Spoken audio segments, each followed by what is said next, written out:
আপনারা সকলেই জানেন যে আজকে আমাদের অষ্টাদশ বিধানসভার প্রথম অধিবেশন ফর্মালি আজকে শুরু হলো এবং এটা বাজেট অধিবেশন।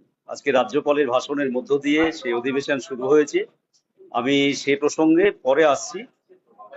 এবং এই অধিবেশন শেষের পরে আমরা মুর্শিদাবাদ জেলার বিধায়কদেরকে নিয়ে আমাদের রাজ্যের মাননীয় মুখ্যমন্ত্রী শ্রী শুভেন্দু অধিকারী মহাশয় আলাদা করে বসেছিলেন। বিশেষ করে আমি আমাদের জেলার এখন যেটা খুবই গুরুত্বপূর্ণ সমস্যা, যেটা নিয়ে ইতিমধ্যেই আপনারা জানেন যে হাইকোর্ট একটা রায়ও দিয়েছে। সেটা হচ্ছে যে এই যে হকার উচ্ছেদ স্টেশন থেকে এবং বস্তিগুলোতে যে নোটিশ পাঠানো হচ্ছে এবং বুলডোজার পাঠিয়ে দেওয়া হচ্ছে রাতের অন্ধকারে, সেই বিষয়টা নিয়ে হচ্ছে যে আমি আমার বক্তব্য চিফ মিনিস্টারের কাছে রেখেছি। তিনি হাইকোর্টের যেহেতু রায় আছে সেহেতু এই বিষয়ে কোনো বলতে চাননি, কিন্তু একটা বিষয় বলেছেন যেটা হচ্ছে যে রেসিডেন্সিয়ালের ক্ষেত্রে তিনি কিছুটা সময় দিবেন। এটা হচ্ছে যে আমি এটাও বলেছিলাম যে অন্তত বিধানসভাতে কিছু একটা বিবৃতি বা হচ্ছে যে এটা থাকার দরকার ছিল। দ্বিতীয়ত হচ্ছে যে আমাদের এলাকার আমার কিছু ডেভেলপমেন্টের ক্ষেত্রে যেগুলো আছে সেইগুলো হচ্ছে যে বক্তব্য আকারে রেখেছি এবং তুলেও দিয়েছি। জানেন আপনারা যে মুখ্যমন্ত্রী শপথ গ্রহণের পরই কিছুদিন পরই রেলমন্ত্রীকে নিয়ে এসে, আমাদের মাননীয় রেলমন্ত্রী অশ্বিনী বৈষ্ণবকে নিয়ে এসে উনি জলঙ্গি পর্যন্ত রেলপথ করিমপুর দিয়ে সেইটা ঘোষণা করেছিলেন। আমি আমার বিধানসভা এলাকার ডোমকল সাব ডিভিশন শহর সেটাকে হচ্ছে যে জুড়ে দেওয়া এবং তার সাথে সাথে ডোমকল, ইসলামপুর, রানীনগর বিধানসভা, দৌলতাবাদ, বহরমপুর বিধানসভা এইটা কানেক্ট করে আবার বহরমপুরে সংযোগ করার জন্য আমি একটা আবেদনপত্র হচ্ছে যে মুখ্যমন্ত্রীকে হচ্ছে যে তুলে দিয়েছি। ডোমকলে শিক্ষা সংক্রান্ত যা বিষয় ছিল, general college, girls college, BEd, DElEd সমস্তটাই বামফ্রন্ট সরকারের আমলে আমাদের প্রাক্তন মন্ত্রী আনিসুর রহমানের হাত ধরে সেই ডেভেলপমেন্ট হয়েছে।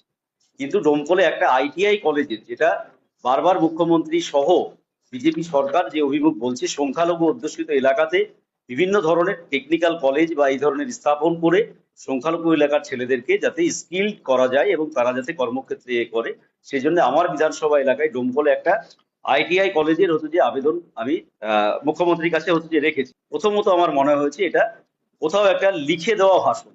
রাজ্যপাল তার নিজের কথা এই ভাষণে বলেননি। রাজ্যপালের ভাষণের দেখবেন 18 নম্বর প্যারাতে সিঙ্গুরে হচ্ছে যে একটা শিল্প পার্ক গড়ে তোলা হবে, এটা উল্লেখ করা হয়েছে। আমি যেটা বলবো প্রাথমিকভাবে, ঠিক আছে, এটা সাধুবাদ। একটা সময় আমাদের রাজ্যের প্রাক্তন মুখ্যমন্ত্রী এই সিঙ্গুর নিয়ে, আপনারা জানেন যে আমরা বামফ্রন্ট সরকার সিঙ্গুর, নন্দীগ্রাম, জিন্দালদের ইস্পাত কারখানা এই সমস্তটা হচ্ছে যে আমাদের পূর্ববর্তী যে বামফ্রন্ট সরকার ছিল, বুদ্ধদেব ভট্টাচার্য মুখ্যমন্ত্রী, তার নেতৃত্বে এই শিল্পগুলো প্রায় তৈরি হয়ে গেছিল সিঙ্গুরে। আজকে তাপসবাবু শিল্পমন্ত্রী, তিনি বলেছেন, রাজ্যপালের ভাষণে এটা উল্লেখ করেছেন। আমরা অন্তত এটুকু বলি যে সাধুবাদ।